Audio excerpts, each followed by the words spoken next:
জয় Hind friends, SS 0-2024 এই নোটিফিকেশনের মাধ্যমে কিন্তু তোমাদের রেজাল্ট আউট ডেট এবং ফিজিক্যাল ডেট সম্পর্কে গুরুত্বপূর্ণ নোটিফিকেশন তোমাদের সামনে অন স্ক্রিন তুলে ধরবো। ফ্রেন্ডস, এই নোটিফিকেশনটি কিন্তু তোমাদের জন্য খুবই গুরুত্বপূর্ণ হতে চলেছে, কারণ তোমরা জানো তোমাদের কিন্তু এবার ভ্যাকান্সি অনেকটা ইনক্রিজ হয়েছে। তার জন্য যাদের নাম্বার কম ছিল, সো তারাও কিন্তু অনেকটা মানে স্বস্তি পেয়েছে যে তোমাদের কাট অফ অনেকটা কমে আসবে। সো তোমরা জানো যে তোমাদের এই রিক্রুটমেন্টে কিন্তু অনেকটা ঢিলামিস করছে আইটিবিপি থেকে, যে তোমাদের যে টেন্ডার পাস করার কথা ছিল। সো তোমরা জানো যে আরআইপিআইটির মাধ্যমে কিন্তু এবার ফিজিক্যাল টেস্ট নেওয়া হবে, পিইটি এবং পিএসসি টেস্ট।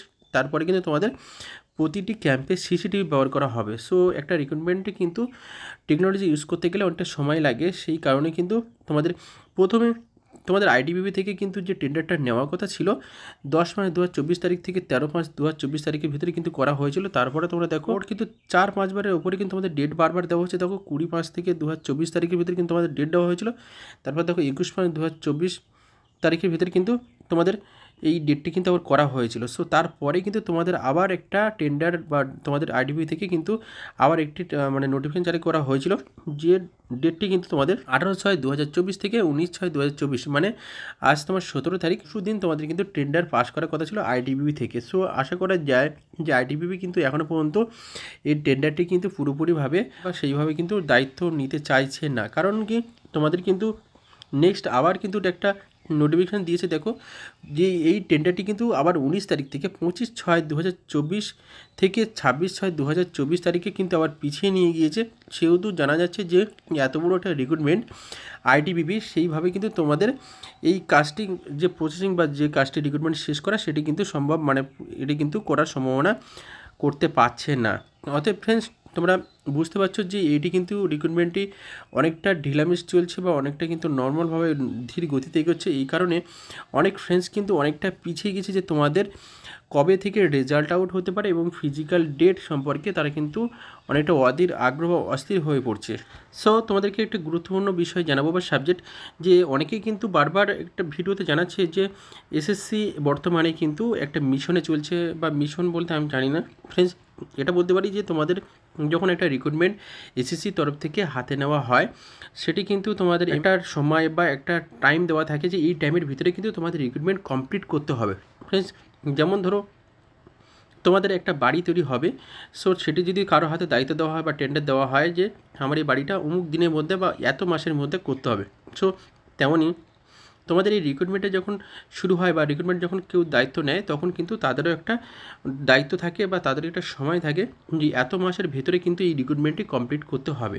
অতএব ফ্রেন্ডস, তোমাদের এসএসসি তরফ থেকে কোনো না কোনো রকমভাবে, যে তোমরা দেখো এখন যে তোমাদের ভ্যাকান্সিটা বেড়ে গিয়েছে, ইনক্রিজ হয়েছে, টোটাল ভ্যাকান্সি 46,000 হয়ে গেছে, এমন কোনো এসএসসি কোনো কাজে বা অনেক প্রবলেম থাকতে পারে। যেমন তোমাদের যে আইডিবিপি যে রিক্রুটমেন্টটা পরিচালনা করবে, হয়তো এই এত বড় রিক্রুটমেন্ট হয়তো তারা পরিচালনা আগে করেনি, সেই কারণে হয়তো তারা নিতে পারছে না, বা অন্য কোনো কারণ থেকে কিন্তু তোমাদের একটু পিছিয়ে আছে। কিন্তু এটা নয় যে তোমাদের এই রিক্রুটমেন্টটি অনেকটা পিছিয়ে যাবে বা অনেকটা সময় লাগবে। সো সেটা নয়, তোমাদেরকে টাইমের ভিতরে শেষ করা হবে। সো মিশন বলে এখানে কিছু না, টেন্ডার যখন নেওয়া হয় তখন কিন্তু, বা রিক্রুটমেন্ট যখন পরিচালনার দায়িত্ব নেওয়া হয়, তখন কিন্তু একটা সময়ের ভিতরে তখন সেই রিক্রুটমেন্টটি কমপ্লিট করা হয়। সো তাহলে তোমাদের রেজাল্ট আউট কবে হবে?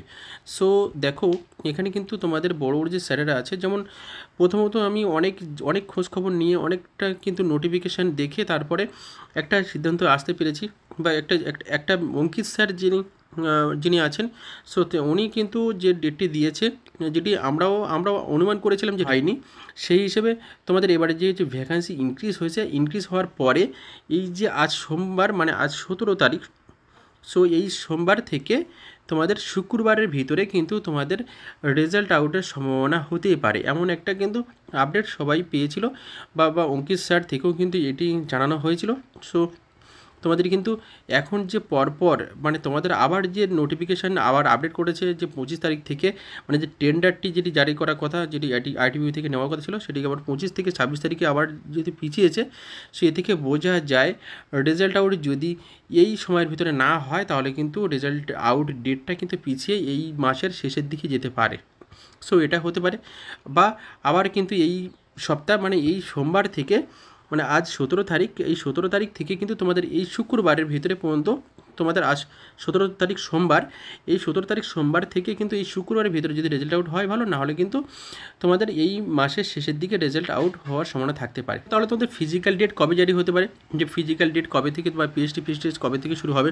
সো যেহেতু তোমাদের এই রিক্রুটমেন্টটি এতটা ঢিলা বা এতটা নর্মাল করা হচ্ছে, সেহেতু কিন্তু তোমাদের এই মাসের শেষের দিকে যদি হয় তাহলে কিন্তু জুলাই মাসের ভিতরে তোমাদের আশা করা যায় না যে ফিজিক্যাল শুরু হতে পারে। তোমরা জানো সিআরপিএফের কিন্তু যে টেস্টম্যান রিক্রুটমেন্টটা পরিচালনা করছে বা যে মানে সিআরপিএফ যে টেস্টম্যান যে ডিপার্টমেন্টটা যে এখন রিক্রুটমেন্ট চলছে, সেটি কিন্তু আগস্টের 10 তারিখের ভেতরে কিন্তু রিক্রুটমেন্টটা শেষ হতে পারে।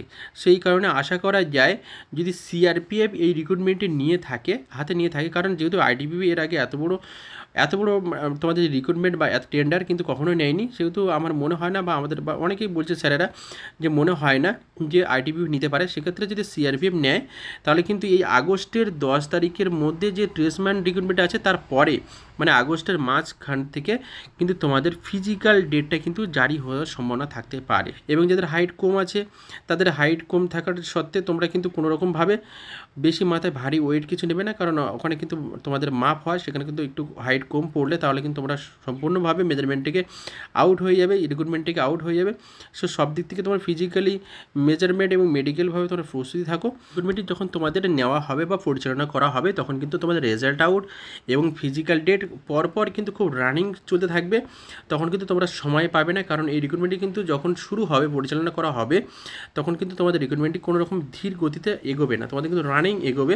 এই কারণে তোমরা কিন্তু ভালোভাবে মানসিকভাবে প্রস্তুতি নিয়ে আস্তে আস্তে তোমরা নিজেদেরকে ফিটনেস ফিট করো বা ফিজিক্যালিভাবে তৈরি করো। সো আশা করি তোমরা বুঝতে পেরেছো। আর তোমরা যদি চ্যানেলে নতুন হয়ে থাকো অবশ্যই কিন্তু চ্যানেলে সাবস্ক্রাইব করবে, কারণ আমাদের এই চ্যানেলে কিন্তু এসএসজিডির সমস্ত রকম নোটিফিকেশন আপডেট দেওয়া হয়, যাতে তোমরা তোমাদের ফোনে সবার আগে নোটিফিকেশন পেতে পারো। সো ফ্রেন্ডস, জয় হিন্দ।